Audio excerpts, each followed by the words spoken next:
Domenica 31 maggio, Visitazione della Beata Vergine Maria. È il 151esimo giorno dall'inizio dell'anno, ne mancano 214 alla fine.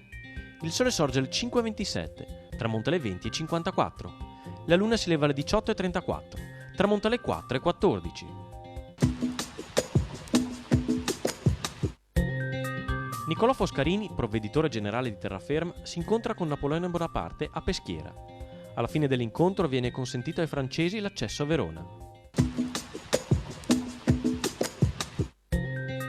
Fino al 2 giugno a Cappella Maggiore la mostra mercato dell'olio extravergine d'oliva. Il 1 giugno cena in piazza a base di pesce e il 2 giugno per tutta la giornata mostra mercato olio extravergine d'oliva, vini e prodotti tipici locali, mercato dell'artigianato.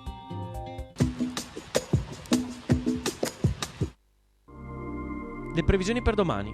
Su zone montane e pedemontane tempo variabile, con schiarite anche ampie al mattino e verso sera, e nuvolosità cumuliforme nelle ore centrali e pomeridiane. Nel resto della pianura tempo in prevalenza soleggiato. Probabilità medio-bassa di rovesci o temporali pomeridiani sulle zone montane. In pianura precipitazioni assenti.